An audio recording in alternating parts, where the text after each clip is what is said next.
be having a live chat with my buddy Dan over in Australia. Dan plays the handpan too. The live chat will be happening on TikTok. So if you want to see who I'm talking to, look me up on TikTok. But if you just want, you're okay with just listening to who I'm talking to, you can watch me from wherever you're watching right now.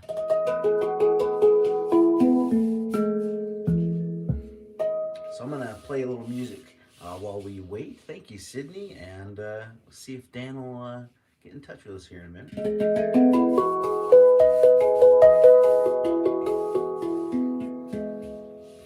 Oh, hey, look at that. I've got my moderator, Mona, over on YouTube. Hi, Mona. How's it going? Good to see you.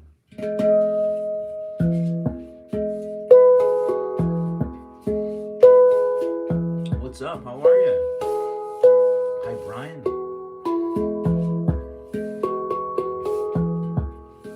I love you too, Kenny. I wish I could do aria math, but I can't. I only play my own original music. Thank you, just playing, honey. Thank you, Peter Purple. Thanks, Sydney.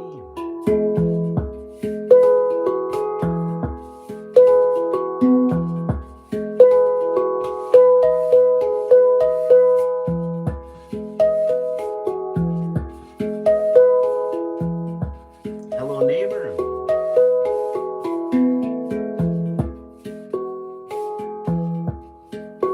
They're very easy to play, Carol. You should get one. If you want to get an instrument like the ones I play, this one's called a handpan. There's a link on my profile. Right above the top line of videos. Just click on that link or send me a message if you can't find it. I'll send you a link.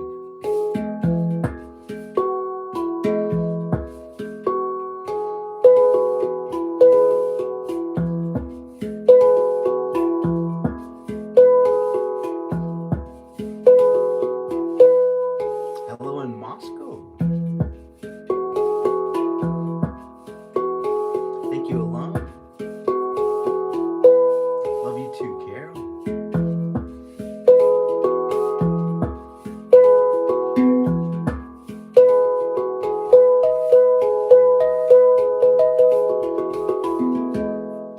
Hey, big fan of buses is here. How's it going? I'm gonna trade spots with a couple of my phones here. One of my phones is looking pretty dim. I wonder if I can fix that. Give me just a moment here. What did I do? Okay, hold on just a second here, guys.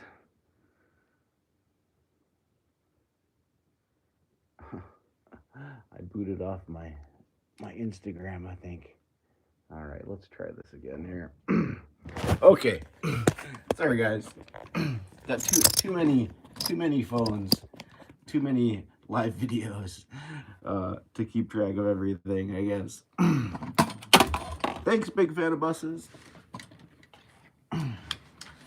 Okay. Do I make them myself? I do not make them myself. No. I just play them. It'd be cool if I did, but I don't. No. I'm not talented in that way. Okay. Here we go. I think that's better now. There we go. All right. I lost my live video on Instagram, so I'll have to start it over again. What are they called? They're called handpans, is what they're called. And then I play another type of instrument called a tongue drum. Hello in Alabama. You want to sit in the water with me? Aw. All right, here we go. Let's try and see if we get Instagram back up and running here. Okay. Here we go. Thank you, Dan. Hello, Instagram. I'm doing a special live video today. I'm going to be doing a live chat with my buddy Dan in Australia. Handpan Man Dan. We're we're going to be doing our live chat on TikTok. So if you're watching on TikTok, you'll actually be able to see Handpan Man Dan. But if you're watching on any other platform, you'll only be able to hear him. So if you want to see Handpan Man Dan, make sure you look me up on TikTok. If you're okay with just listening on any other platform, just stay where you're at.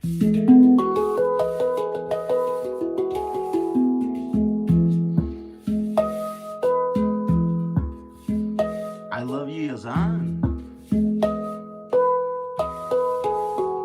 You think I'm better than Mr. Beast, huh?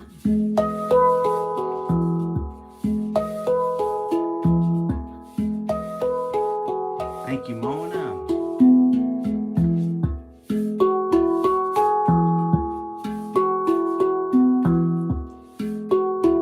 Hey, Jason, how are you, man?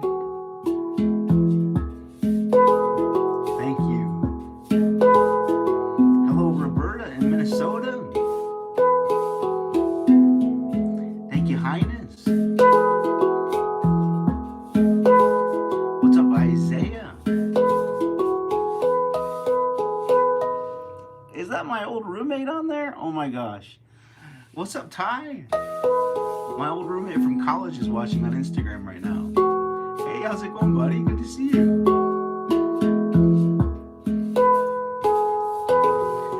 My old roommate from college, he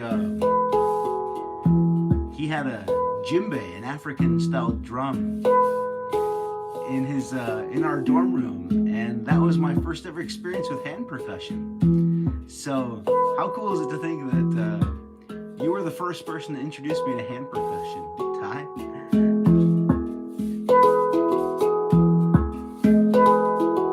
Hello, Josie and Moses Lake. Thank you, Seamus.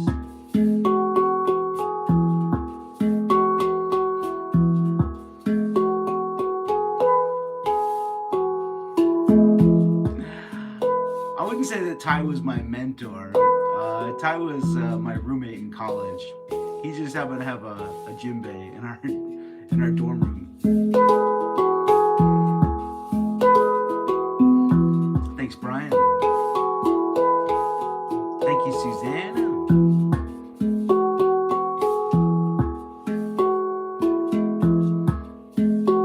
You think I'm like a wizard from Middle Earth, huh?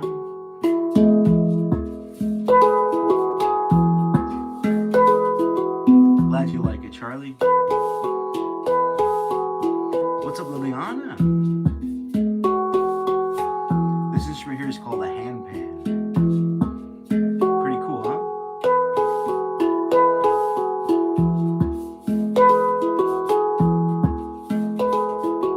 I'm playing music. Thank you, Starry Moon. Thank you, Diana Joy. Thanks, Steffi. Hello, friend.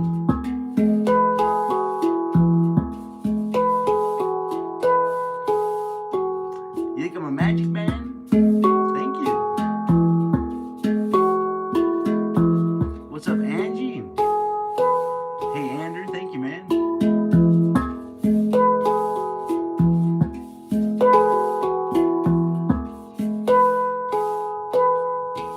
See, I'm a handpan.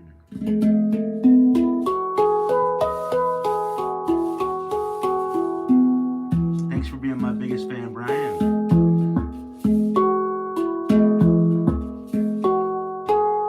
John Campbell just sent me a gift on YouTube, and with a message, what does he say? John says, what's the cheapest but still quality handpan I can get? Yeah, there's a link on my profile, right above my top line of videos. Just click that link, and it'll take you to a page with a bunch of links. I'd say the cheapest one that you can get that's still good quality is the professional model from Cosmos Handpans. It costs about $800. You have any troubles finding it or anything, just send me a message. I'm on the platform. I can send you the link. Thanks for the love from UK.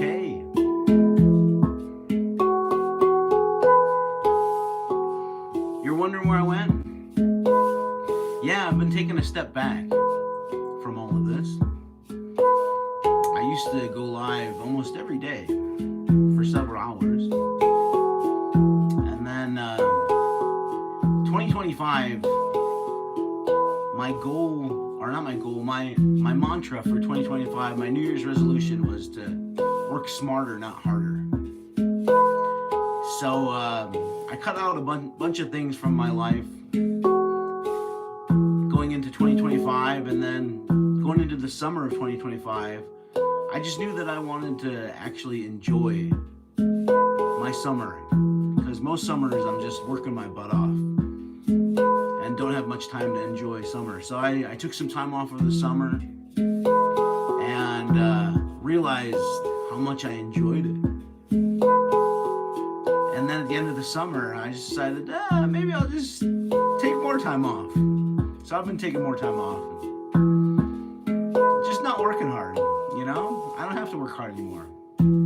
I've worked hard for my whole life. It's time to scale back. Just enjoy life. So that's what I've been doing. Hello in the Philippines. Bumble Busy Bee misses me. Thank you. Feels good to know that I've been missed.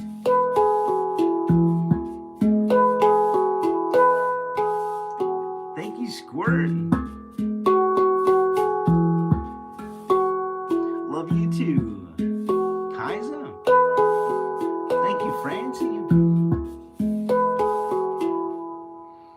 So tonight we're doing a special live video, in case you didn't hear me what I said earlier. At some point, my buddy Dan over in Australia, who plays the handpan, is gonna come do a TikTok co-host live video with me. And we're just gonna chat about handpan stuff. So we're just kind of waiting for Dan to join us here at some point.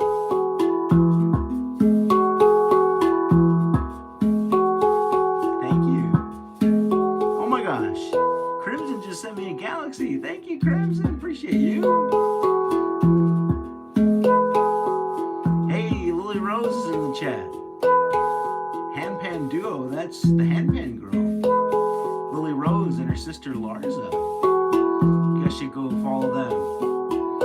They're pretty awesome too. She's been singing my birthday song to people. Thank you, Zelia.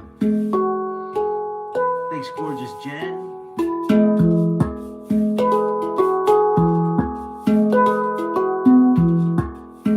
you think I'm cool? Thank you. Appreciate you, Angie.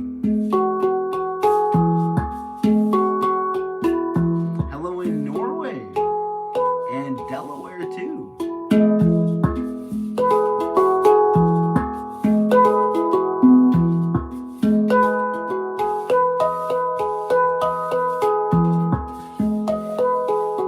Somebody says, does it hurt your fingers? It doesn't actually. So if you play this instrument and it hurts your fingers, it means that you're hitting it too hard. It's actually a really gentle touch.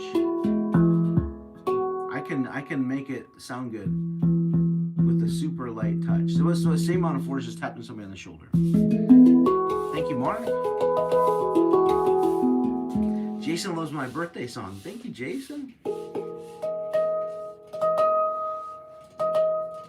So I haven't done too many live videos here in my new studio. I moved things. And this is my new studio. What do you guys think? You like it?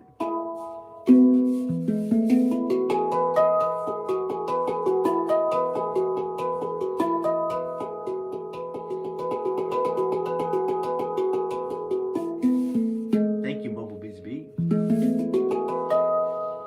Thanks, Sigma.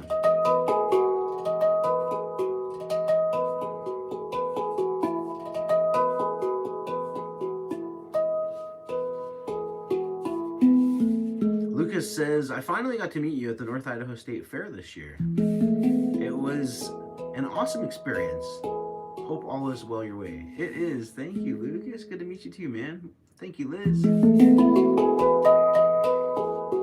Thank you, Handpan Duo.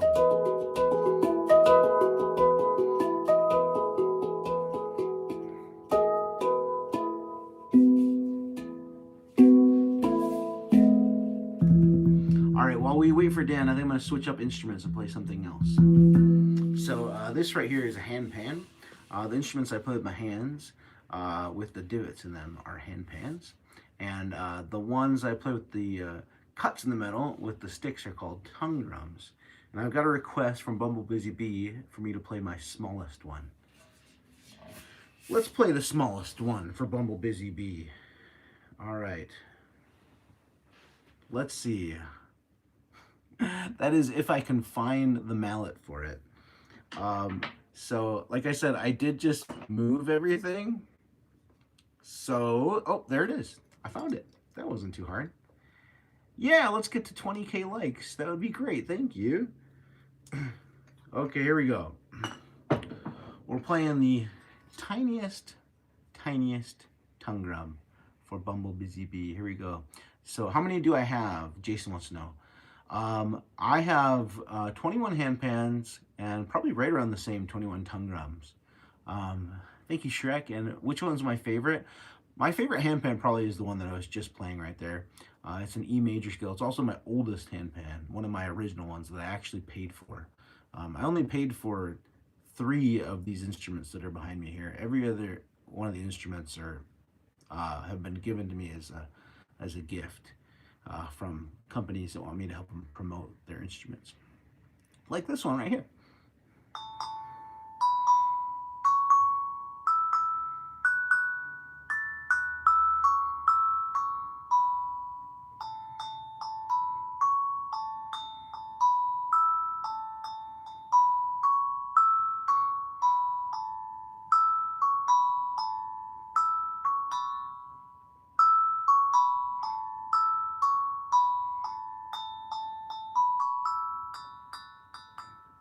Thank you, Mr. Owen.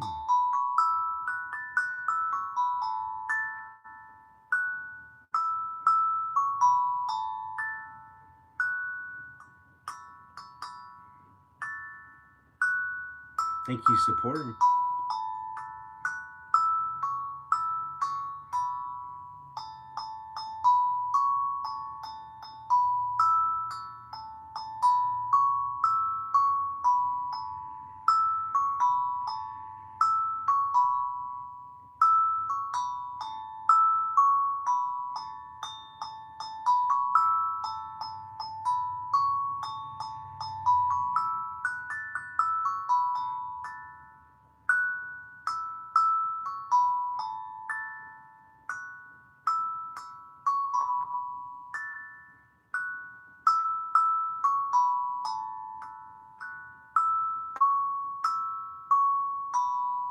There you go. That is my smallest instrument right there. This one's a tongue drum. The ones with the cuts in the middle with the shaped like tongues are called tongue drums. I play those ones with mallets or sticks. And then the ones I play with my hands are called handpans. All right, I'm going to see if I can find Handpan Man Dan in...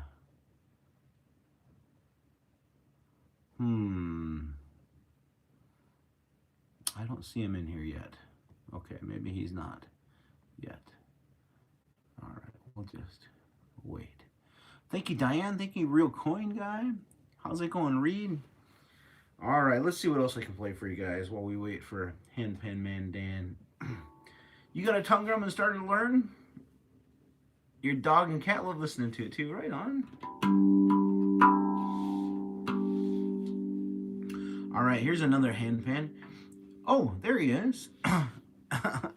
There he is right there in the chat. Let's see, Dan. I don't see you in my list of available creators to go live with. I think if you're not live already, you got to go live first. And then once you're live, then you can invite me to co-host, or one way or other way around. Thank you, Kazumi. That's the guy that I'm going to be chatting with right there on TikTok. If you're watching on TikTok, you're going to be able to see him chatting with us. Thank you, Dexter. If you're watching on any other platform, you won't be able to see him, but you'll be able to hear him. All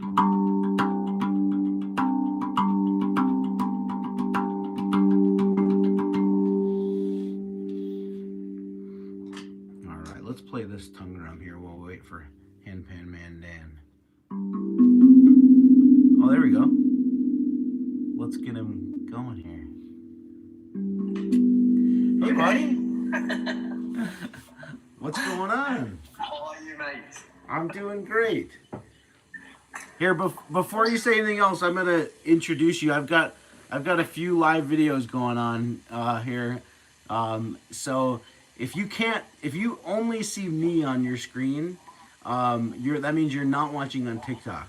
If you're watching on TikTok, you can see I've got my friend Dan all the way over in Australia, and we're just gonna have a chat and talk about handpan and life.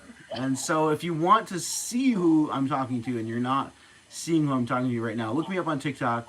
Otherwise, if you're okay with just listening, we're going to have a chat and you can have a listen to our chat. So that's what's happening. What's up, buddy? Hey, bro. How you doing? I'm doing great. Oh, it was a funny start. A funny start already this morning. I went live, waiting for you. Uh-oh. Very much a novice to this. And I must have clicked, you know when people come up on the chats, like the conversation, join, I must have clicked on some random dude, and then suddenly I'm sitting here and then some other chat pops on there and he's like, hey mate, and I'm like, hey, and he started to get really annoyed. He was like, oh, why are you here? Why? And I didn't know what was going on, so I ended up having to mute him because he kept on having to ask. He said, say please and I'll leave, say please. So that was an interesting start to the conversation. So that is where I am now. Yeah. Have you ever done a co-host like this before? Never. Oh, okay. So that was your first introduction to it. I think that's kind of how it goes. My first one was also pretty awful. Yeah. It's just you know, especially when you like get hooked up with like random people, you never know what they're gonna say or yeah. So for the most part, I've had pretty good experiences. You just have to kind of filter out the bad ones, and no, that's fair. I guess it depends on what you're looking to accomplish. I wouldn't say that doing a co-host like this it's not good for making money unless you're doing the battles. And peoples that are like hardcore about battles, which I'm not. I think it's super cringe. But the battle. What is the battle? Yeah. So. What do you mean by that? Basically, so. Let's see. I want to try. You know what we should do? We should do the battle. We should do. So let's do it. Here. Okay. I'm gonna. But before I do though. Do you have maybe a pair of headphones that you can hook up to your phone? I've got a microphone at the moment, but I could get some. Do I need headphones? Do you have a microphone hooked up to your phone? I've got a microphone. Maybe try unplugging it because I don't think you'll need it, and I think it's causing some feedback. Is it okay? How does that sound? Let's see. Talk a little bit. Sound check. Yeah, it's getting a little bit of feedback. Okay. Do you have I'll go grab some headphones. Yeah. Go grab some headphones. So, if you're just joining us, I am doing a co-host on TikTok with my friend Dan in Australia, and we actually had a pretty hard time finding a time that we could do this together because the time difference is so vast and huge between Australia and America. This was like the only time that we could find that we could do it. So that's what's happening. Dan is a handpan player also, and plays some handpan. There we go. Let's see. Uh-oh. You're frozen.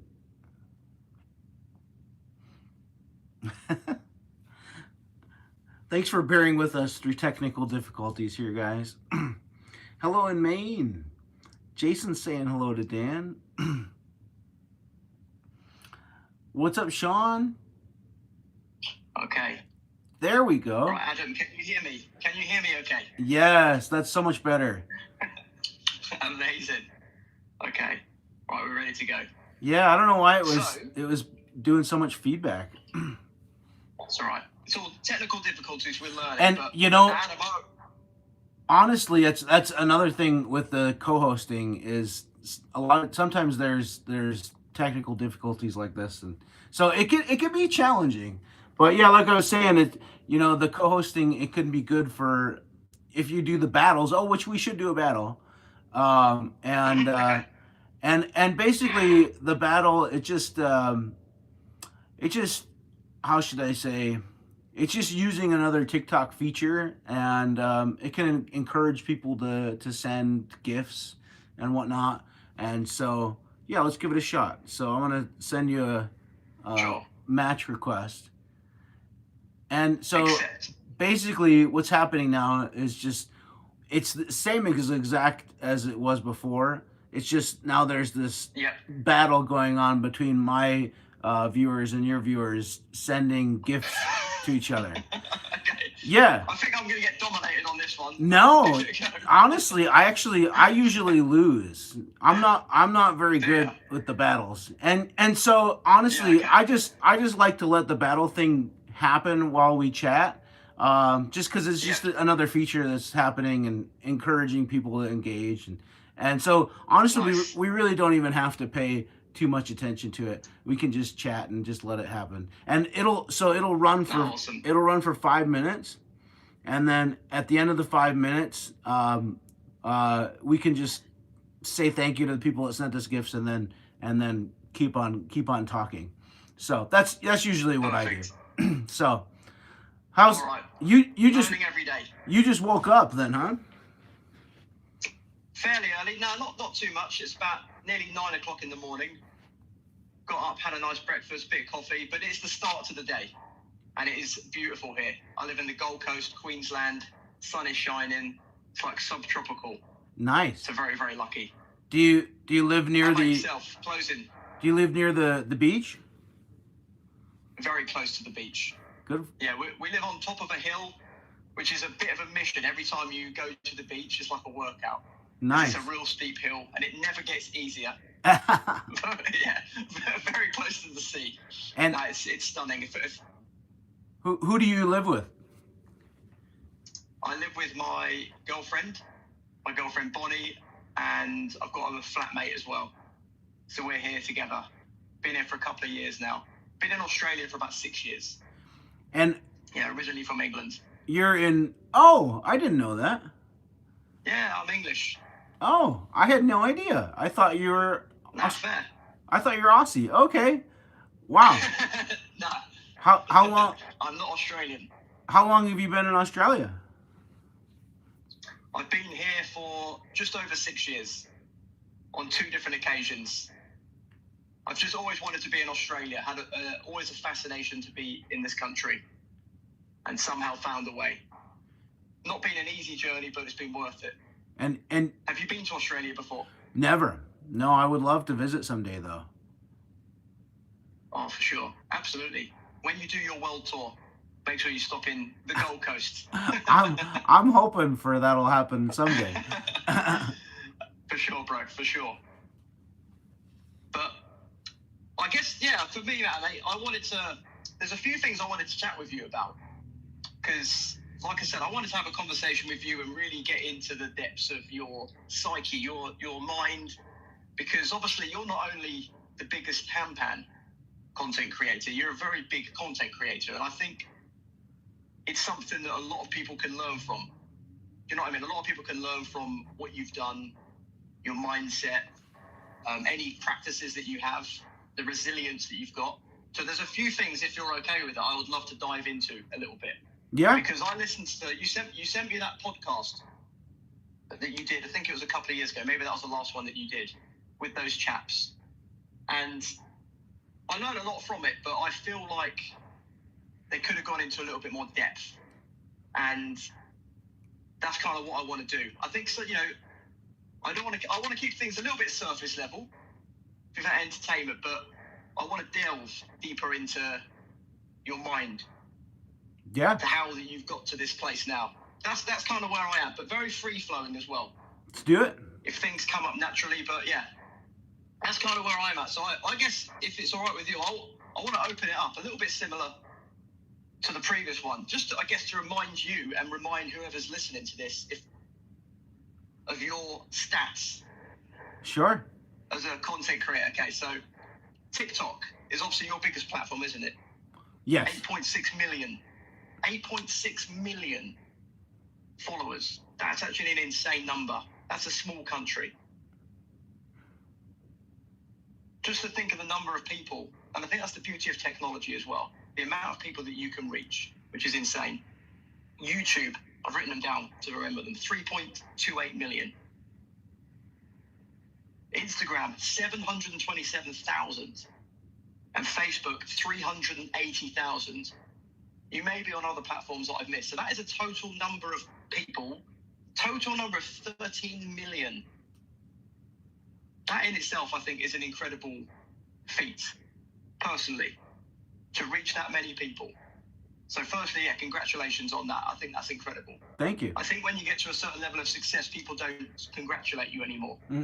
Maybe you feel that, I don't know. But I wanted to say that to you anyway, personally. Well done. Thank you. I know it's been a lot of hard work, a lot of dedication, and I think that's the thing. Maybe people don't realise the dedication, the time, the energy that it takes for you to have achieved that level. So, I guess, a lot of people that are watching are going to know who you are. Maybe they know just from the videos, but if you were to describe yourself, let's say an alien came, a different being from another world, and they didn't know who you were, what would you say to them? If you were to describe who you are, what you're all about, what your mission is, what your purpose is, what would you say? I'm going to send you a rematch before I answer your question there. So, let's go. What would I say if I was to answer an alien that has never met before? Who I am, what my purpose is. Honestly, I think it's actually not that complicated and not that complex. Really, I think I've just been motivated by money. I'll just be, honest. Like, I grew up on a farm, blue collar, middle class family. My dad died when I was a kid. My mom was a single mom, raised us throughout our teenage years. And I guess I just, when I became an adult, I got married early. I had a kid early, got divorced early. I guess I just went through a lot of kind of trauma and heartache and hardship. And I guess I just learned the value of hard work and just working my butt off to just make ends meet. And so, yeah, I think that I've just had this fear of not having enough, and this fear of I don't know, this fear of just, I don't know, being poor, or just losing things, just not feeling like I could have enough. And I think that fear is what's driven me. And it's just I don't want to ever be at a place where I can't support myself. And so I think that I've just worked really, really, really hard to make sure that I have that financial security in my life. And that's what has motivated me. And then you may have noticed, or a lot of you watching may have noticed, that I've kind of dropped off the platforms that I've been on recently. And honestly, it's just because I have enough now. And I feel like I don't have to work as hard anymore. So I just realized that I don't have to. So I just stopped. And it's like, you know what? Yeah. I can just chill at home all day and just like, yeah, not do anything and just chill. It's like I said, it's not super complex. I'm just trying to make a living and just, you know, find financial security and peace and security.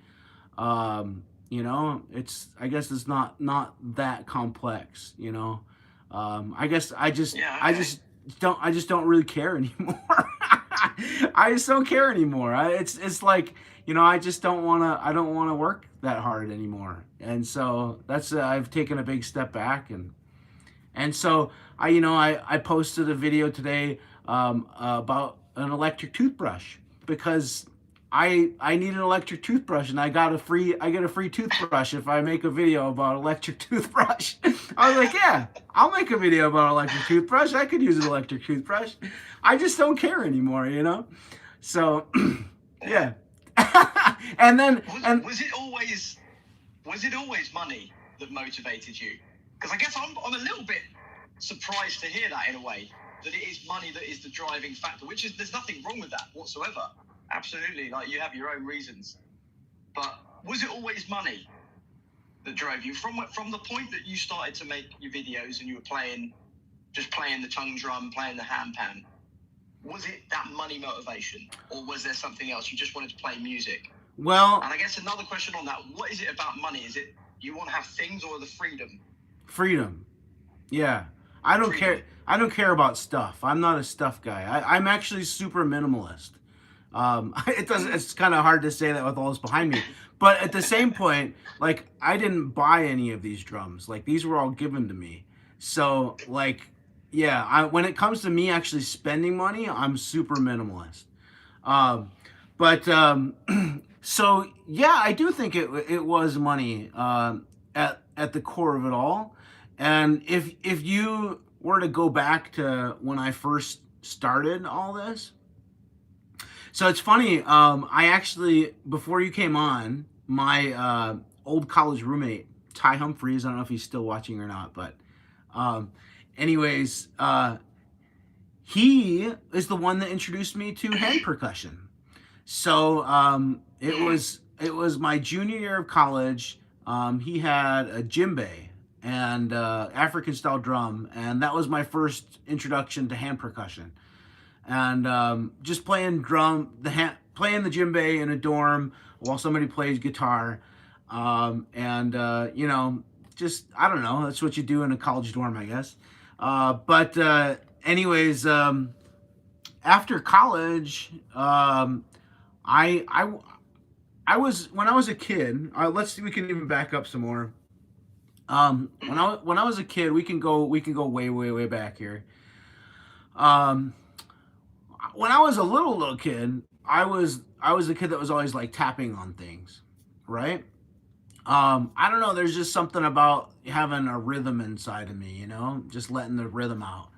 And anyways, when I was 11 years old, I got introduced into drums when I was in middle school. There was a middle school band class, and I took the band class and really liked playing the drums.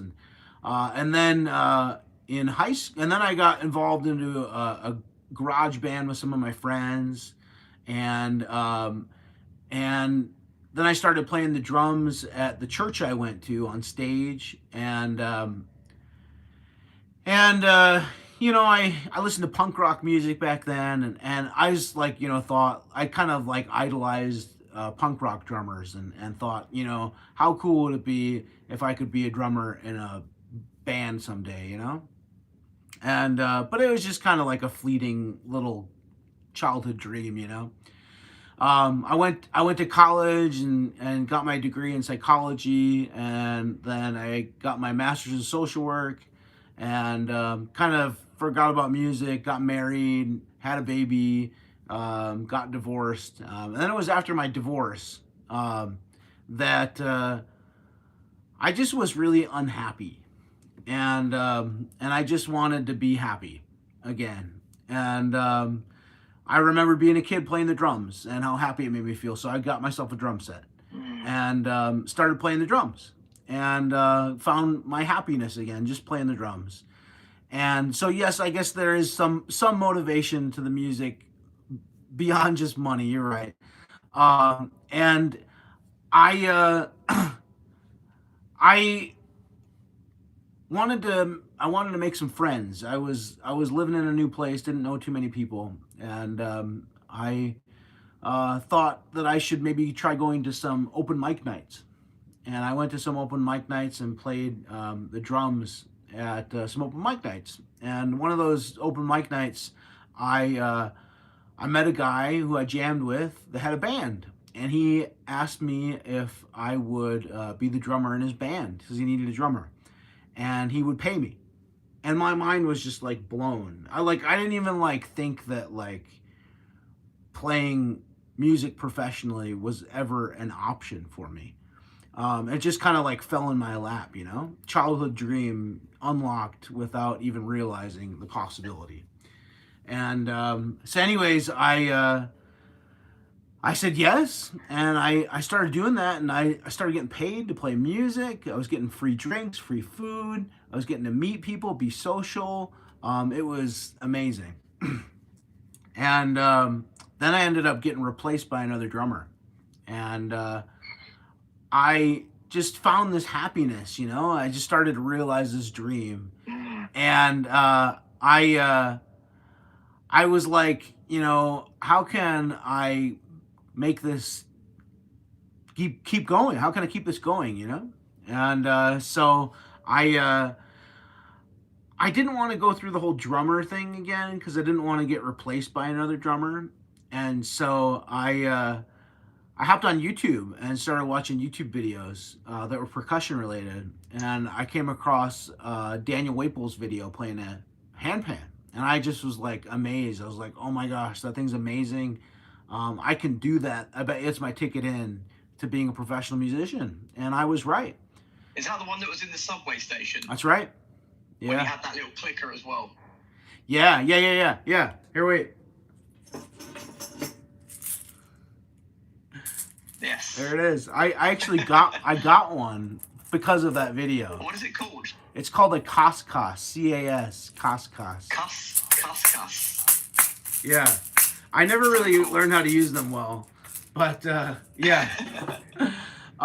So anyways, yeah, I ended up getting my first handpan like 3 years later from that, and I had seen videos of people busking, and I was like, I want to try that. And so that was my introduction into professional handpan playing. And so, I mean, I guess, so to answer your question about, you know, I would say that, like, a lot of my motivation has been about money, yes. But also, you're right, that, you know, just the enjoyment of getting lost in a rhythm, you know? And because surely when you were younger, let's say when you studied and you did your what was the masters that you said that you did? Oh, social work. Social work. Okay, so at that point in your life, you wanted to be a social worker. Yeah, that's right. That doesn't sound like the sort of career if you want to make a lot of money. Yeah, well, I guess it's more of a noble career, right? So I mean, when I say that I'm motivated by money, doesn't necessarily mean that I want to be rich. You know? So for me, I think it's the opposite. It's the fear of not having money that motivated me. And so it's not necessarily the greed to have lots of money and be rich, but more the fear of not having money that made me work my ass off to get to where I'm at. Yeah. Yeah. Do you still feel like you've got that fear? No. No. Yeah. That's good. I know. Yeah. So this is all pretty new to me. I would say that I didn't start to, well, it's been about a little over a year since I paid off my mortgage and became debt free. And Congratulations. thank you. Yeah. So when I paid off my mortgage and became debt free, that was like the first step for me in like starting to erode away this fear of, not having enough.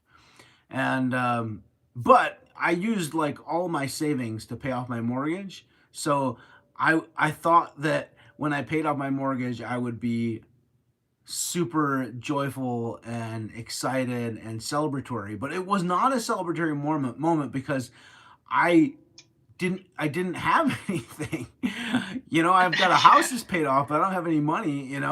And so it was actually kind of scary and kind of vulnerable for me because I had just taken all my savings and put them into my house, which was amazing, but at the same point, it was really scary too.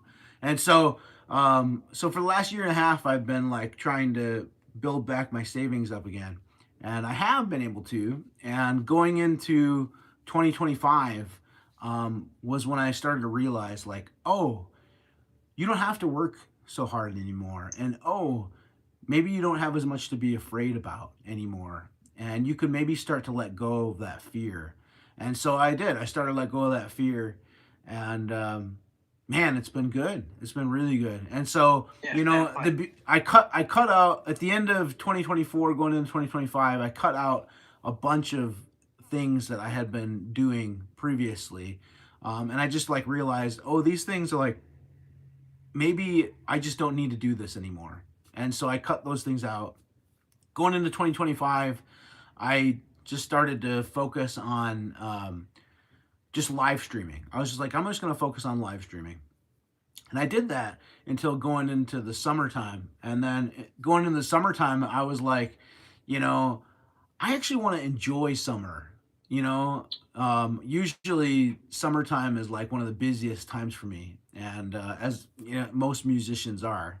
And I was like, I'm okay. I don't need to do as much. So I was really cutting back again. I cut back on live streaming a lot.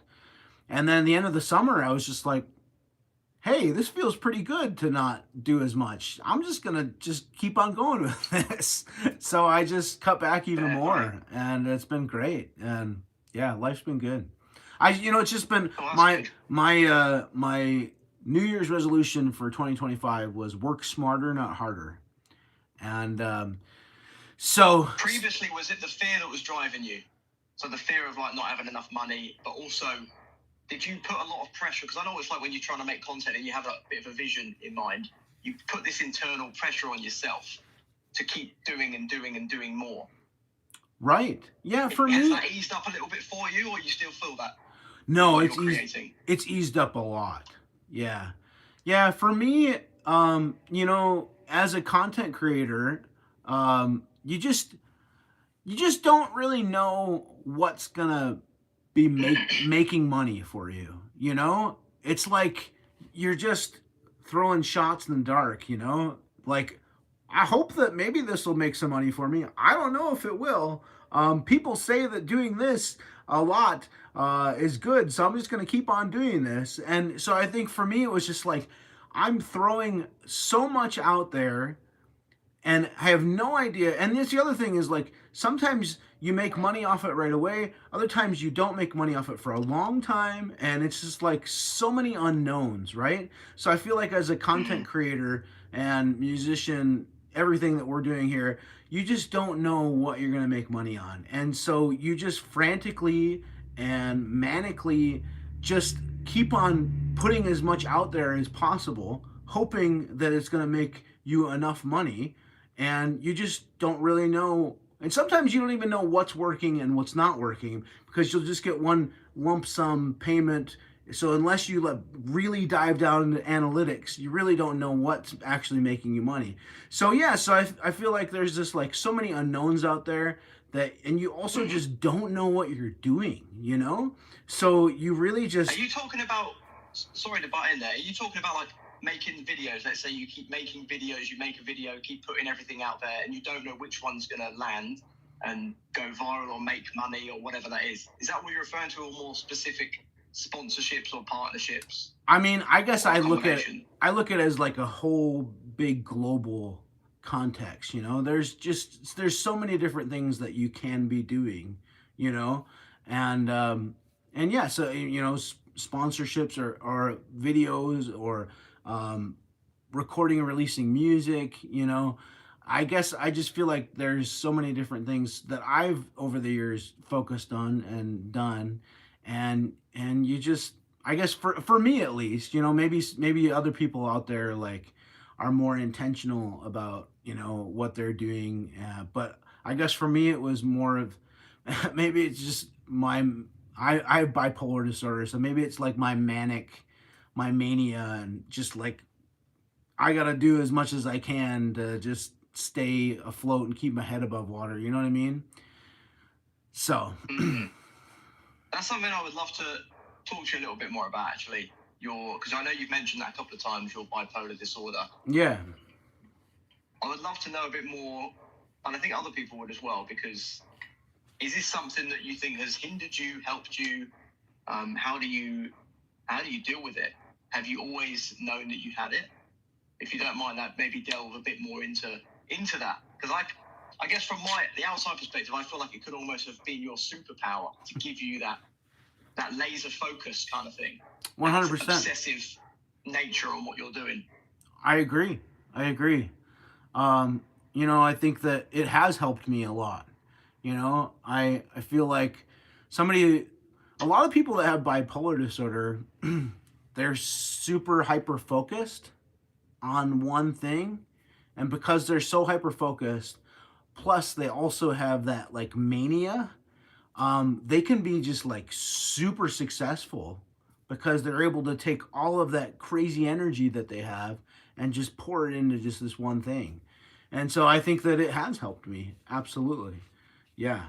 And no, I haven't always known that I had it. My family, it runs in my family. But for me, I didn't know. I didn't get diagnosed until I was in my late 20s. So early 30s, actually. Yeah, early 30s. How did that come about? Why did it take so long for that diagnosis to come about? You know, I guess some people don't have that like psychotic break until they experience like a super stressful situation. And I mean, I guess I had maybe some symptoms early on in my life, but I didn't really. And again, it comes back to that fear, you know, the fear of not having enough. For me, that's what really brought me to my breaking point. Was I had already started my music career, and I had just lost my job, and I was trying to decide if I should do music full time or if I should go back and get another job. And that time in my life, it was just like so difficult for me to make that decision, because you know, music at the time was so uncertain for me. You know, it was still just a part-time thing, and so I didn't really know if it was something that could really fully support me, you know. So I actually did some job interviews after I lost my job and before I decided to go full-time into music, and they were horrible. It was so bad. I was in such like a deep depression, and I had this like horrible anxiety. I wasn't sleeping, and I went to a couple job interviews, and one of them, they asked me, "Why do you want this job?" And I said, "I don't." And I just started crying. And yeah, Oh no. yeah, like here I am in a job. And by the way, the job interview was to be a therapist. So here I am, like just complete mess, and I'm interviewing to help people with their emotions. Yeah, it was so bad. That's good. Yeah. So so I mean, yeah, I really hit my breaking point. I wasn't sleeping, and I just was so anxious. I didn't know if music was gonna, work out for me, and yeah, I just was. They had this big looming fear over my head, like a big cloud, rainstorm cloud, and I ended up going to a psych ward. And going to the psych ward was actually um, a turning point for me. It was, I just knew that I needed help. I just, I just, I knew that I couldn't do it on my own, and so going to the psych ward was really good for me, because I got diagnosed with bipolar disorder, and then I got put on medication that's helped me a lot. And I didn't get put on the right medication right away. If there's anybody out there that's watching and you're experiencing mental health issues and you were diagnosed with a mental health illness and your doctor is putting you on some medication, just know that what they give you right away might not be, and usually will not be, the exact stuff that you need. Sometimes you just got to try out a bunch of things, and a bunch of different medications until you can find the one that actually works for you. And so, um, yeah, I ended up getting put on the right medication like a year later, while I was in the psych ward, my last visit. And it's been great. I've been stable since. So I sleep well now. Well, I don't sleep well all the time, but I sleep much better than I had in the past. And so yeah, life is good. No, that's good to hear. Do you find the medication like dumb down your creativity in any way, if that makes sense? Do you find when before you had any medication, was your like creativity, the music that you were playing, even some of the video? Maybe this was way before you were making videos. I don't know. Maybe you can shed some light on that. Yeah, it's Or interesting. is it just keeps you more in a balanced state? Yeah, it's interesting because I've heard this from a lot of people, my father included, because my father had bipolar disorder also, and he took medication, but he like always fought it. He wasn't sure that it was right for him, and so he would go off his medication often, and that's pretty true of a lot of people with bipolar disorder. They, like you said, the medications aren't working for them, or it's making them feel not good. I'm the opposite. So, like, I felt horrible before I started taking medication, and then I started taking medication, and I feel so much better. And so I have, good to hear. yeah, there's never been a time where I have wanted to stop taking my medication. For me, it's like I want to take my medication because it helps me feel better, and it helps me feel more balanced. Yeah, and No, that's good. I have not experienced it like taking away my creativity, or there's some people that like it makes them feel like a zombie, but I think that that's maybe more like a dosage thing.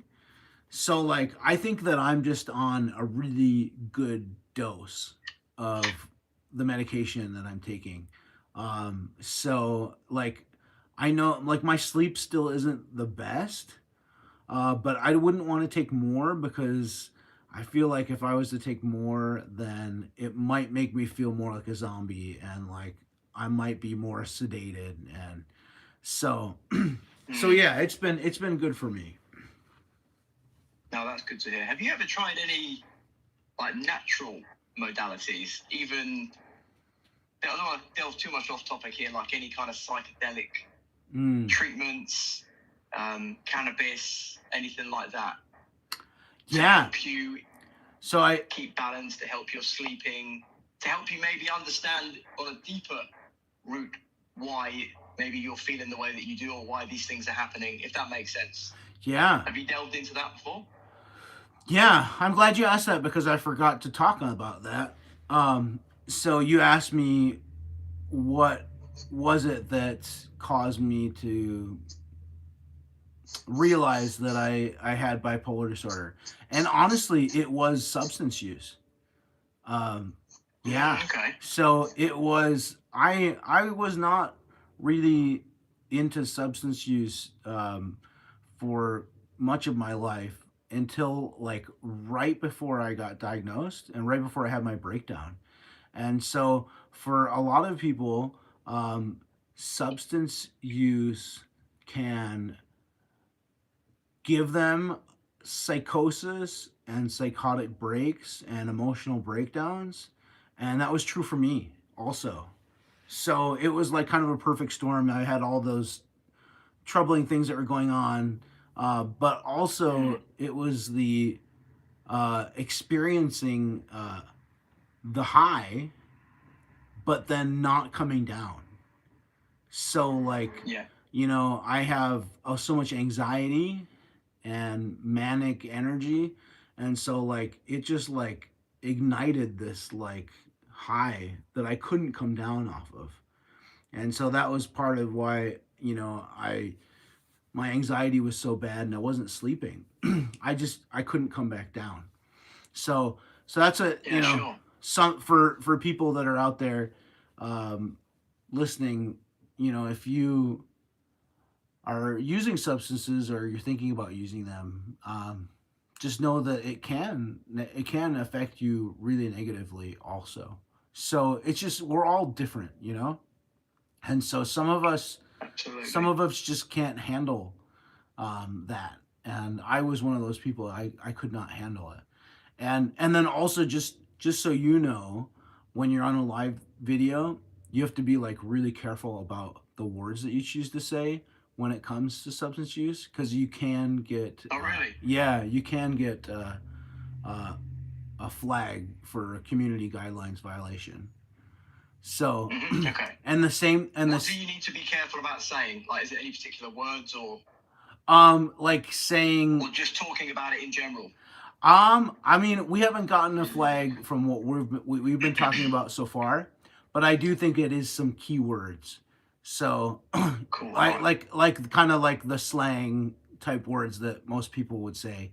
And then another thing too, like I've learned to edit what I say also, because my father did not die of natural circumstances. He died of his own circumstances, and if that makes sense.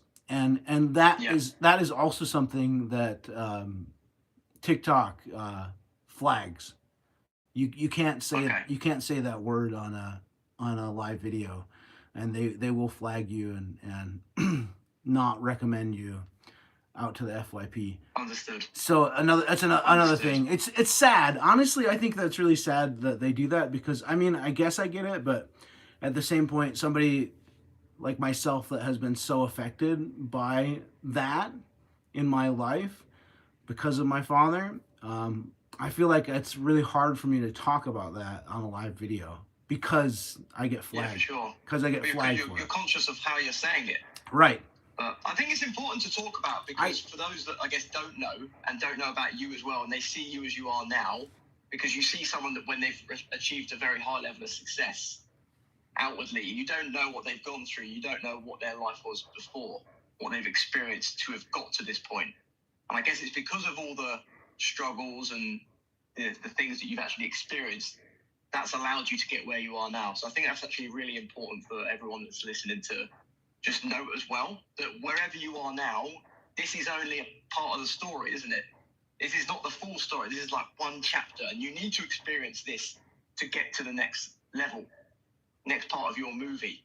You know, if you're looking at life like you're the main character, we can't just see where we are now and think that's it. Yeah. So I think that's inspiring for everybody and myself to look at you and think, okay, well, it hasn't always been this way. Yeah. But yeah. I guess I want to let's bring the tone up a little bit. Don't want to make things super low, and but it's important. I want to delve a little bit into that. One thing I'm really curious about is the handpan community. Just the handpan community, your experience with the handpan community. Maybe you can just tell me a little bit about your journey, what you've experienced from other handpan players. Let's just go from there. Yeah, I will say it's been a lot better as of more recently. But if we're looking at the whole journey, you know, I first discovered the handpan through a YouTube video, Daniel Waples. That was like 15 years ago, maybe? No, somewhere around there, yeah. And then I got my first handpan almost 10 years ago. And I guess from the time that I saw Daniel Waples' first video till the time I got my first handpan, it was just kind of like this mysteriousness, you know? There's this like mysterious, amazing instrument that like, this was back then, that nobody knew where to get one or knows anything about it. And so it was this like mysteriousness at first. And then I ended up seeing a guy playing one in the town I live in. And I connected with him, and he gave me a name of a guy that was just starting a business making them. And so I reached out to him, and I was able to order my first one through him. And so that was my first connection with anybody that knew anything about the handpan. Was the guy I met, and then the guy who made my first handpan. And then I got my first handpan, and I just had like delved into handpan videos because I wanted to just know as much as I could know about them. And got my first handpan, and I had seen a bunch of handpan videos of people playing music on the street corners for tips, busking. And I was like, I want to do that. I can do that. And so I did. I started doing that, and I had success right away through busking. And I live in a town that's great for busking, at least during the warmer months. And you know, I started building. I started doing gigs, playing music at like restaurants and stuff, and then all the while I had, you know, I learned about the handpan through the online world. And so like I feel like my first relationship with the handpan community was all through the online community. And so I didn't know any different. And I live in a small rural area, so there's like nobody here that plays the handpan either, you know? And so everything I knew and experienced was all from the online world. And so I started doing gigs, and all the while I started to do videos of what I was doing and put them online on Facebook. And that back then, Facebook was really the only, you know, social media platform that I knew of or used. And then gosh, it was a few years in that I discovered TikTok through another well, you're not Australian, but a handpan player in Australia named Dan also. And he was doing do you know who Dan is? I don't know who he is, no. Oh gosh, you should look him up. So if you look up Nova Pans Handpans on TikTok, yeah, they bought his account. He was okay. Yeah. So and then before him, there was another guy on TikTok. You know who? What's his name? Oh God. Oh, Toki Joestar. Nah, not familiar. Oh, okay. Another handpan player? Yeah. I'm All I'm right. I'm glad you're not familiar with him though. He's not not Is he still playing? he does, yeah, yeah. He's not how should I say? We're not on good terms with each other. He's kind Yeah. of a yeah. Anyways, but he was like the Yeah. original TikTok handpan guy. And then Yeah. and then Dan came along, and Dan started making just crazy videos with the handpan and built up a following really fast. At the time, I want to say I was on Facebook, and I think I had built up a following to like 40,000 followers on Facebook, which at the time was like, hey, that's pretty good, you know? Yeah. And he had built up, and I did that in 4 years, 40,000 followers in 4 years. I want to say that Dan built up a following of like 400,000 in like 4 months. And I was like, Insane. yeah, I was like mind blown. I was like, holy smokes, this is crazy. And so I reached out to him and I was like, how did you do that? And he's like, you got to get on TikTok and start posting TikTok videos. And that was in 2020. And so I did. And I I just started I started posting just the regular handpan videos that everybody posts, like playing the handpan, relaxing music out in nature, and it just Yeah. didn't work. It didn't work for me. People on TikTok didn't really care about, relaxing handpan videos in nature. And Do you think so that's still the case I think it is with for the those kind most of part. videos on TikTok? I think for the most part, it's still the case. There are some exceptions, people that are able to make it work, but for the most part, I think that people on TikTok just don't really care. They want more engaging content. And Yeah. Like more entertainment. exactly, yeah. Like you just Yeah. gotta like be more creative. So, but anyways, I started to realize just like Dan had made these crazy videos and they were doing so well, that I was like, I guess I should try doing that too. And so I started making stupid, crazy videos, and they did really well. And anyways, you were talking about my relationship with the handpan community. At first, before I started making crazy videos, I was making the traditional relaxing handpan videos in nature, and I had a little bit of success on Facebook, and I had seen plenty of other handpan players doing the same thing. And anyways, I didn't really experience much. How should I say, success or in the handpan community up to that point. People didn't know who I was, and I was really big on like trying to connect with people online, again because I didn't have a community in person, so my community was online, and so I was just trying to connect with people online, and I felt like at the beginning, most people in the handpan community, they just like they didn't care, like they didn't like Mhm. want to connect with other people online, like they were just kind of aloof. And yeah, I guess I just felt kind of brushed aside, like people just didn't really have much interest in interacting with me as other handpan players. And so I felt like I was at the point where like I saw people like Daniel Waples, and I was just like so in awe. And I was like, man, I want to be like him someday. So I was just like, I was really reaching. I guess I'm also kind of, I think I have kind of a lower self esteem, to be honest. And so Yeah. I think that I wanted approval from the handpan community. I wanted acceptance. I wanted them to accept me, and I wanted to like pat them on. They wanted them to pat me on the back and be like, "Hey, you're doing good." And Yeah. I wasn't experiencing that, so I like just kept pushing and kept pushing and kept pushing, right?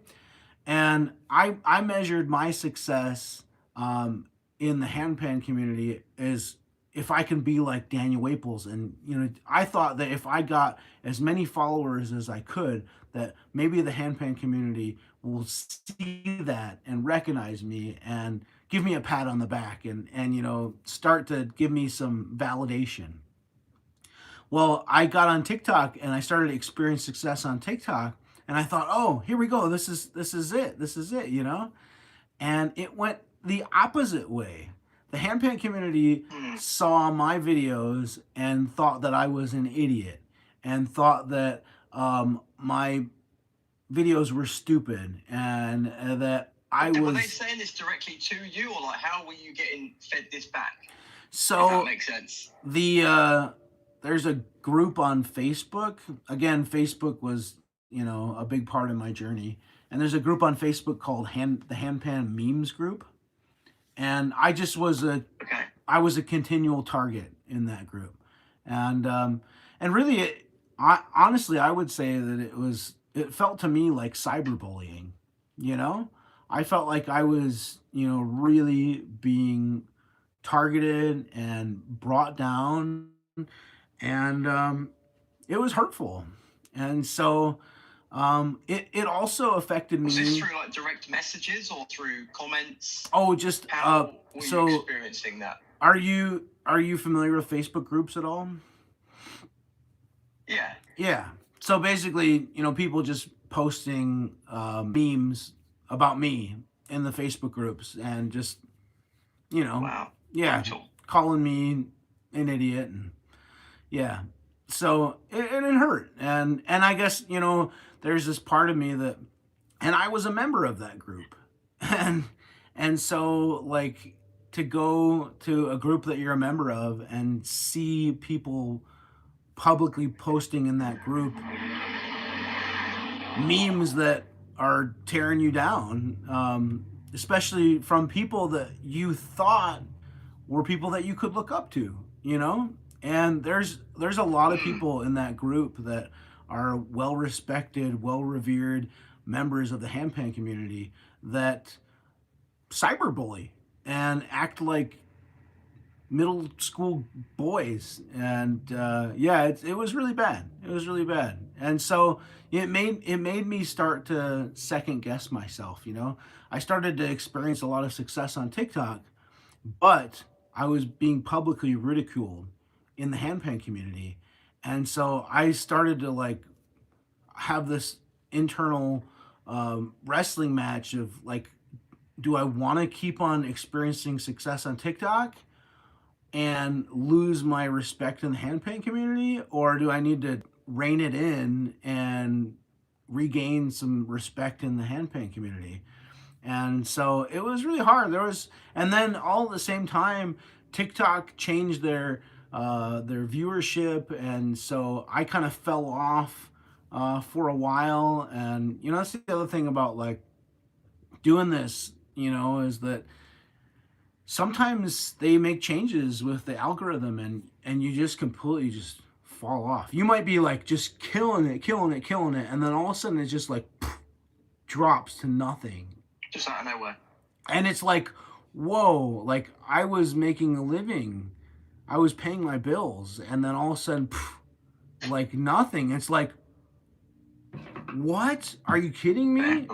Yeah. And so maybe that's, like, another part of, like, what we were talking about before about how money motivating me, is that, like, you just don't know. You just don't know what's going to happen, And so anyways, the combination of all of that, and it was really hurtful. And then there was the Toki Joestar guy, jumped in on, bashing me also. And another guy on TikTok that was a handpan player. And so I ended up just, like, the one thing I felt like I could do was I felt like I could just block people. And if they can't see me, if they can't, interact with me, then maybe they, will stop doing what they're doing. So I just blocked a ton of people. And it's fun. What kind of things were they saying, out of interest? Oh, Was it to do with the birthday song and those kind of videos you were making, just like your silly videos with the handpan? there's What entertainment? there's one video that I made that was really stupid, but who cares, right? I had the whole, like, what sounds better. So they like were making fun of, like, what sounds better, and I one time I sprayed a handpan with ketchup, and then I sprayed a handpan with mustard, and then I sprayed it off with a hose. And if you ever take a hose and spray Yeah. a handpan with a hose, it sounds pretty cool. And so like I was I like, can what sounds imagine. better, ketchup or mustard? And then I sprayed it off, and ketchup. If you search ketchup and mustard in the handpan memes group, you'll find all kinds of memes of me with ketchup and mustard. That was probably their one that they just jumped on the most, that they couldn't handle. But why? I think that what I'm trying to understand is, why is it such a problem? Why? Right? Why is it an issue? I don't personally get it. Yeah. It clearly comes from some kind of jealousy or some insecurity there, and because they're seeing you're succeeding and they're not. Maybe they're just like what I would call, in the nicest way, copy and paste versions of certain other handpan players. Just everyone's doing the same thing. Right. No uniqueness, just sitting there with the same beautiful words about how peaceful they are and their gratitude for life. Sitting in a forest wearing their linen. No issues with it whatsoever, but it's like, it's just not authentic for me. Right. It's not being real. Yeah. But it's a jealousy thing, I can only imagine. Yeah. So that was my experience with the handpan community. And like I said, I didn't have any experience firsthand in person with the handpan community. I'm also not the type. I'm a very minimalist type person, and the things that I like to spend money on. So spending money on plane tickets to go fly to a handpan gathering, and then tickets to go to a handpan gathering, I would never do that. Like I don't spend money on I don't spend money on concert tickets. I don't go to concerts. So like yeah, the whole like having to pay to be a part of the handpan community thing, like it's not something that I would ever do. And so my experience with the handpan community was always in the online world, and that was my experience. And so I went through all of that, and that was and then the podcast that you saw was like right in the middle of all of that. And then yeah, I guess after all of that, I kind of just, I don't know, I had this bitterness, I guess, about me towards the handpan community.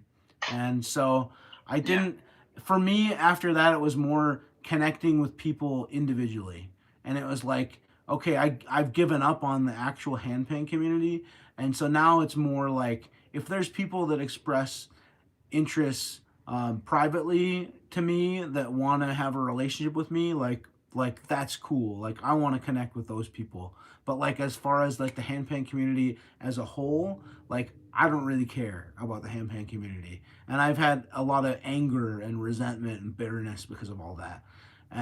But I will say that I feel like a lot of handpan players have been coming to TikTok more recently. And I've been trying to, anytime I see someone that's following me, that's a handpan player, I always follow them right back. And I'm like, this is, if they show and the least bit of interest in me, then I want to connect with that person. And so that's what I've been doing. And then I see also as like, I want to support these people. I've got a platform here on TikTok, and these are people that are sharing their handpan videos, and they want to connect and have reach other people. And my thought is, well, anytime I see a handpan video of somebody that follows me, I'm gonna make sure that I like and comment and repost that video and just build that connection. So I guess it's helped me to feel like I'm helping build a community here on TikTok of handpan players. And then something else, you're creating your own community. I think that's the important thing. You are creating your own movement. Like, you don't need to join anybody else. And I think that's the thing. You create your own following. You've got a bigger following than all of these people. Not that matters necessarily, but I think it's the intentions. I think, why is there such bitterness in the handpan community? This is supposed to be like a beautiful meditative instrument that is supposed to help people, like bring joy, happiness. Like, it's just ego for me. It's just all ego-based bitterness. Oh, I don't approve of what you're doing. I think it's, oh no, you shouldn't treat the handpan like that. Like, whatever. Yeah. For me personally, I've got no time for that.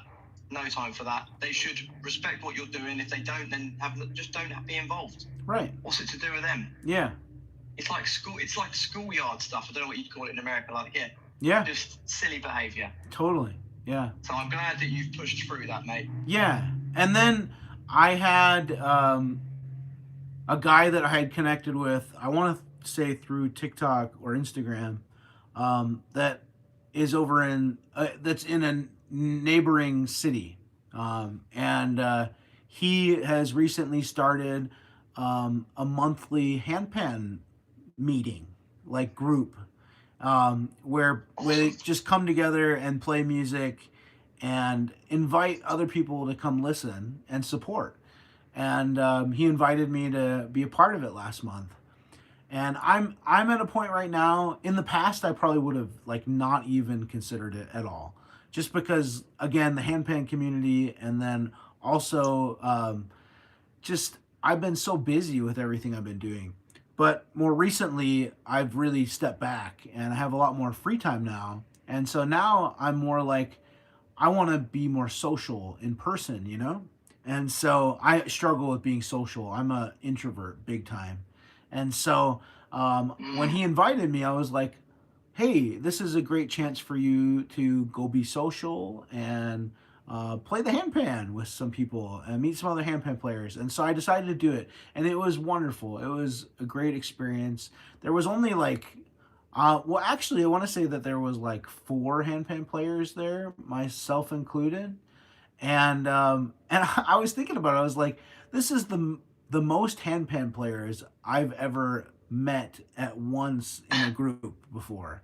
And that's kind of like the funny thing about it too, is that like where I'm at and where I've come and what I've done, but yet like I have like hardly any in-person interactions with handpan players at all. Like hardly at all. I could probably count on 2 hands the number of handpan players I've actually met in person. It's still so niche, isn't it? Yeah, it really is.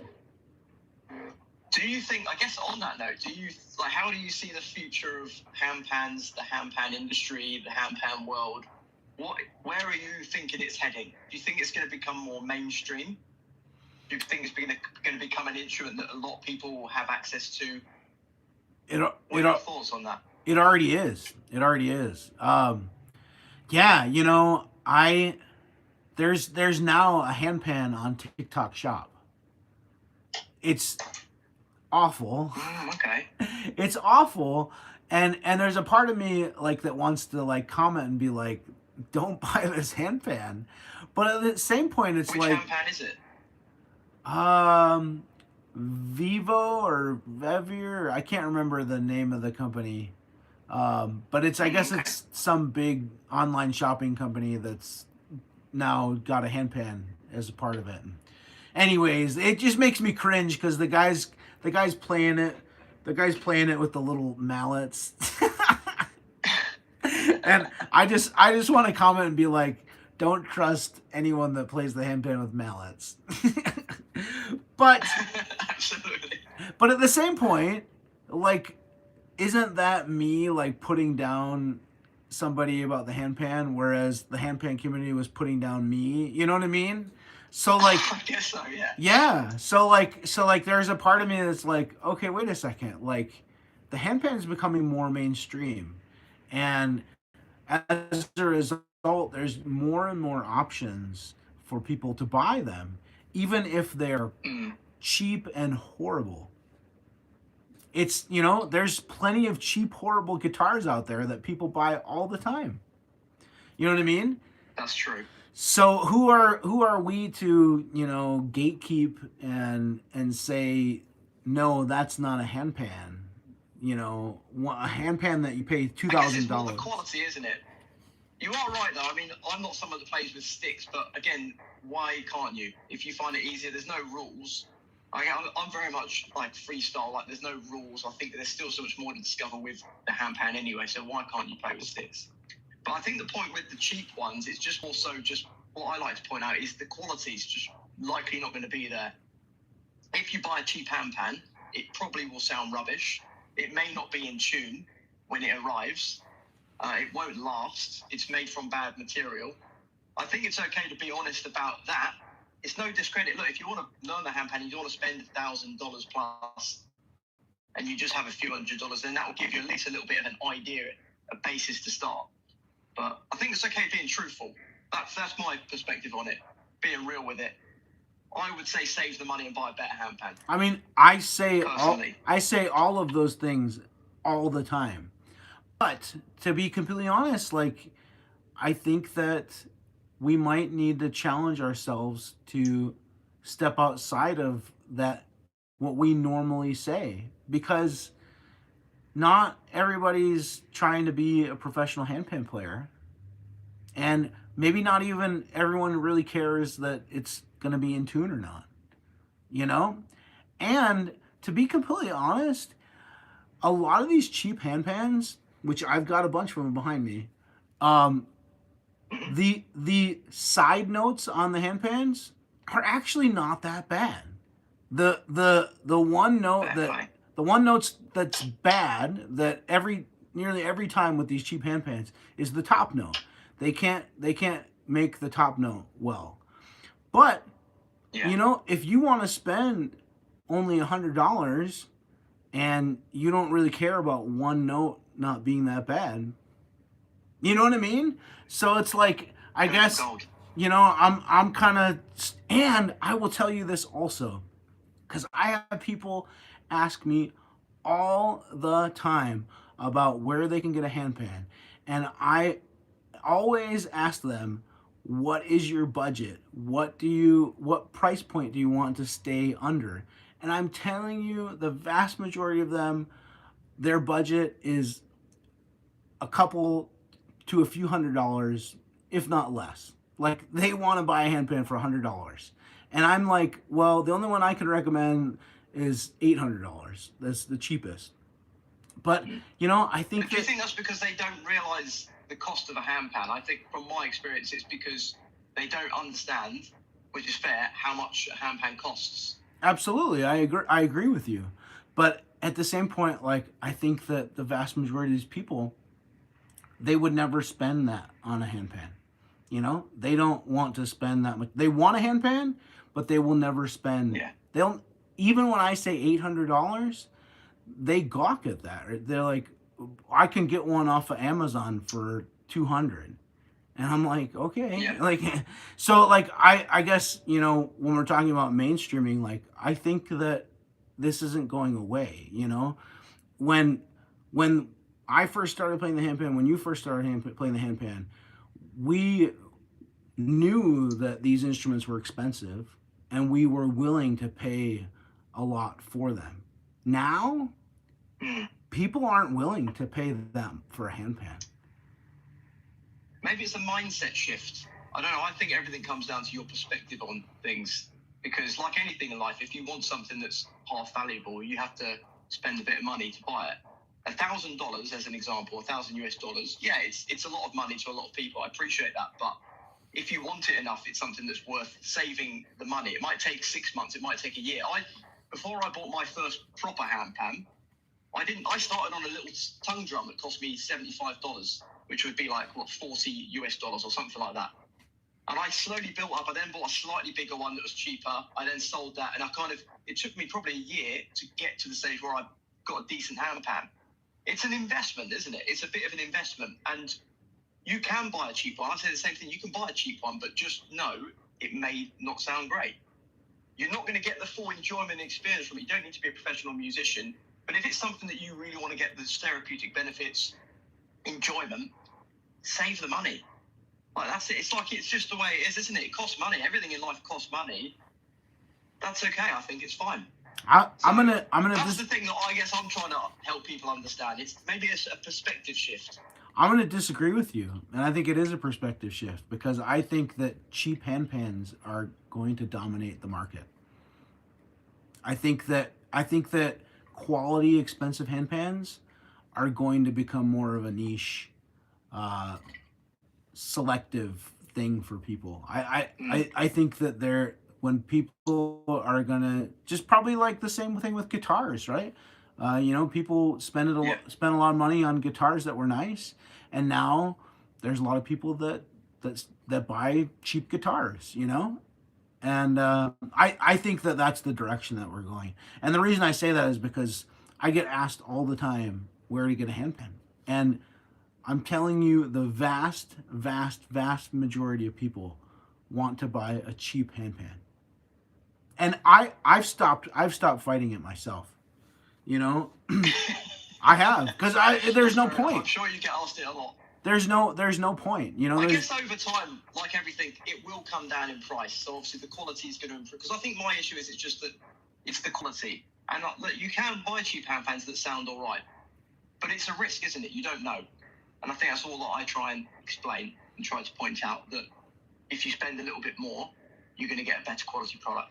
I think as time goes on, the quality will improve and the prices will come down as the demand increases. So that's, I guess, what I've got. I'm telling you, I would say probably 95% of the time that people ask me about where to get a handpan, they want to know what is the cheapest one that they can buy. And when I say what my recommendation is on the cheapest one, I would say that probably the majority of those people, that's too expensive for them. So I think that as the handpan progresses, that it's already happening. There's already so many cheap options out there, and I think that is what people are gravitating to. So yeah, fair play. Yeah. So I know, and I guess I say that knowing that you are someone who is pushing more expensive instruments, and I have throughout my journey too, and I guess just more recently, it's just like I've just kind of thrown my hands up. It's like, okay, you want That's fair enough. You want a cheap handpan? Here you go get this cheap handpan. You know what I mean? Because that's what people want. And if you're not offering that, or if you don't have an option to offer that, you're gonna lose so many people. It's a fair point. I don't disagree with you. I guess I stand by my thoughts on the instrument, that it's worth spending the money on. It's not to say that don't buy one. It's worth spending the same experience. It's worth spending the money on for you. For me personally, yes. For you. For me personally. But if you're trying to sell handpans or market handpans for other people, for the majority of people, it's not worth it for them. But I guess it's an interesting one, because I think really it's not about trying to get everyone to have a handpan. I think you don't need everyone. It's the people that are interested in handpans, though. When you take the so the people that are interested will invest in it. That's no. It's the opposite. The people that are interested in handpans either aren't going to buy one, or they're going to buy the really cheap one. The people that will buy a cheap one and realize it's no good. or they will buy a cheap one and then they won't ever buy another one. But still, that's somebody that was interested in buying a handpan and bought a handpan. So I'm just saying the amount of people that are interested in handpans and will actually buy a good quality one for a decent price there's such a small percentage of people. I guess I'm just saying, because I get so many people that come to me about these things, and it's just like I guess I see more like the general population of people that are interested in handpans. And it's not the ones that are going to spend a lot of money on one. If $1,000 is astronomical to them. Yeah. That's fair enough. No, I understand. Yeah. I understand. It's just, I guess maybe that's a big difference between me and the general population of handpan players. Is I feel like the general population of handpan players think like you do, and like I did back then too. But I guess as I've become more exposed to the general public who sees and interacts with and is interested in the handpan, they're not like general population of handpan players. You know? Yeah, for sure. No, I don't disagree with. I guess without repeating myself, it's not that I disagree with what you're saying. I guess I just explain to people that you get what you pay for. Totally. And that's the truth. Same with you buy a guitar. You can buy a cheap guitar. It sounds okay, but the strings aren't great. It hurts on the fretboard. The quality's not going to be there. You spend a bit. It's good to practice. So I guess I would say that buying a cheap handpan is good to learn and have a little practice, but just appreciate it's not the full potential. It may not sound in tune. Here's the option that I always tell people. Yeah. Is that I say if you can't afford a decent handpan, buy a tongue drum instead. You can buy tongue drums at a much more affordable price, and they'll be a lot better quality than a cheap handpan.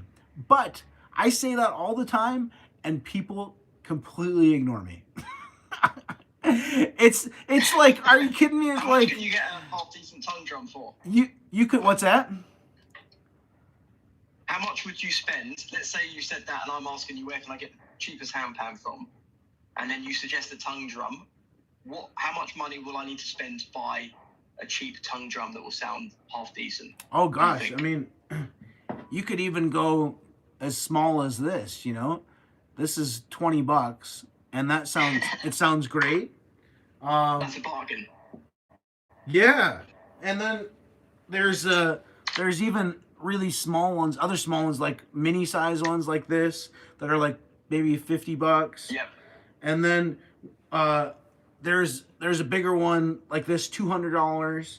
And then if you got the money to spend, you know, this one's $800. This one is fantastic. And then also around $800. This one's also fantastic. Yeah, it's like for me personally, for $800 you can get a good quality one. So you'll get a top-notch one for about $800 US dollars. A tongue drum. Yeah. Yeah, for $800. And I guess that's what I tell people. I say, dude, if you're looking for the cheapest handpan, just buy a tongue drum, because you can get a really nice tongue drum for the same price as a cheap handpan. So, yeah. Fair play. What I want to ask you now, slightly off topic from handpans and the handpan, but it's more like your routine, your structure. Do you structure your day? Do you structure your content? Are you like super organized with scheduling everything, or at least at the height of when you were smashing all the content? So I know you said you've softened a little bit now.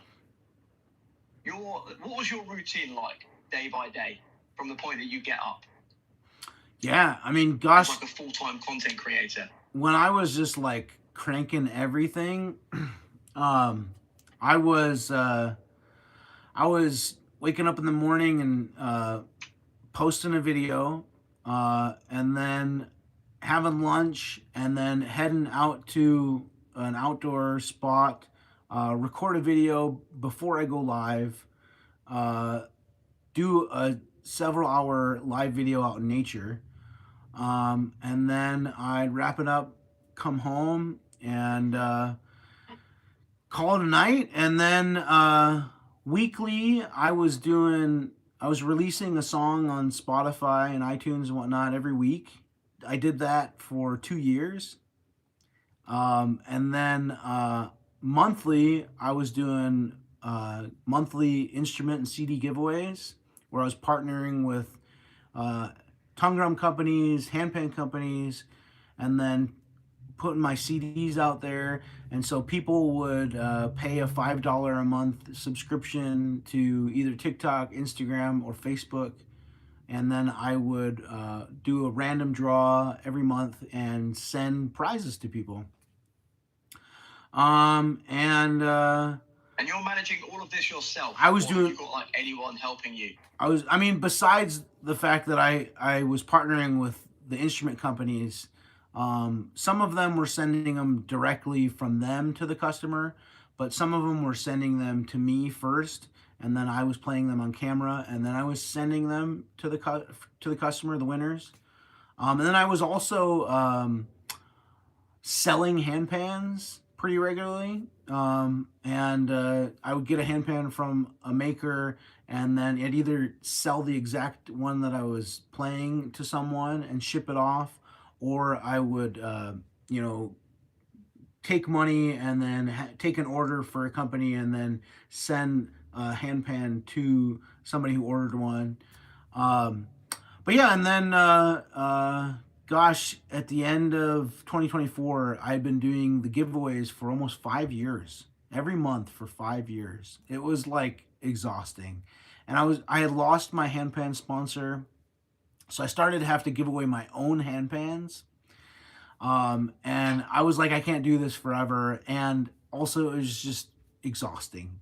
It was too much, and so I decided to bring that to an end. Oh, I was doing daily birthday videos too, and I decided to bring the daily birthday videos to an end because I was making the birthday videos to support the handpan companies that were giving away handpans. So I was making videos with their handpans. And so when that stopped, then I decided to stop the giveaways. And then I also decided to stop releasing music. And so that was going into 2025. And then I also stopped posting a whole lot of content and just was focusing on my live streams, because the live streams were like the one thing that was like a constant success. Like everything else, like kind of ebb and flow, peak or drop, and the live streams though, it was like this was the one thing I can count on that actually stays constant and does well for me. But then going into the summer of this year, I was just like realizing it was so much work, you know, especially doing live streams out in nature. Live streams out in nature are so hard. There was always some sort of technical difficulty, always some sort of challenge dealing with nature. It was really, really difficult, really taxing. And I don't think people understood how difficult it was. And it was really wearing on me. And so when it came to a point where I just realized that I didn't really need to do it anymore, I was like, okay, I'm just going to step back. And then I stepped back and I was like, oh, wow. Like, wow, that was a lot of work. I was really, really putting a lot on myself. And so then I was like, I'm going to step back even further. And so now, really the only thing I've been doing now is just posting one video a day. And sometimes I have not been doing that, but I've been trying to just do one video a day. And I was trying to do the minute long. TikTok only pays for minute long videos now, which is just so frustrating. But I've honestly, it's so funny. It's like I've put so much energy into TikTok, and I'm now realizing like TikTok hardly pays me anything. Why am I putting so much energy into TikTok? And so the platform that does pay me is YouTube. And I say that as one of my YouTube viewers just gave me a $5 gift. Thank you, Sterlo. Appreciate you. But so honestly, YouTube is paying the bills. And then my music that's out there on Spotify and iTunes and stuff, I get regular payments for that too. But Spotify like was going crazy for a bit for me and then just completely dropped off. And it's like it's crazy how like you can like be experiencing like great success for so long and then all of a sudden it's just completely drops. And it's like, yeah, so I guess maybe that's part of like my fear in all this is that like you just don't know what you can count on, you know? And so the safe bet like you're doing is to be across multiple platforms, isn't it? that's right. Yeah. That's the thing.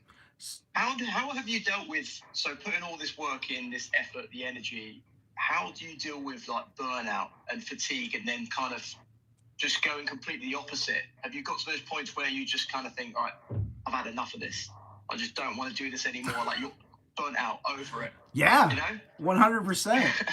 Yeah. Like that was for me the end of 2024. I was just like, I'm done. Like I need to work smarter and not harder, because I was burnt out. I had been burnt out for a couple years going into 2025, and so But how do you keep going? Like, what methods are you doing? Like, what are you doing to keep pushing through it anyway? well, it was going into 2025. It was just cutting out things that were no longer serving me, you know, and so I just cutting out those things helped me to, and then just focusing on what I knew worked, which was live streaming, and so I did that, and then like I said, going into the summertime, I realized that, wow, maybe I don't have to be doing any of this. And so I just decided, honestly, what I realized was TikTok puts a on this day video in your inbox or in your drafts every single day. So whatever you posted last year on this day, they'll put it in your inbox. And you can then repost that video and make it look like it's a brand new video. And so I started doing that, and I started realizing that, wow, I can repost videos from the past and have them still perform decently. And I don't have to do anything. Like, I don't have to go out and find somewhere to record. I don't have to think of a video concept. All I gotta do is just take this video, post it on TikTok, and then post it on all my other platforms, and boom, I'm done. Done for the day. And so that's what I've been focusing on, that. And then also YouTube has been, like I said, YouTube's been paying the bills.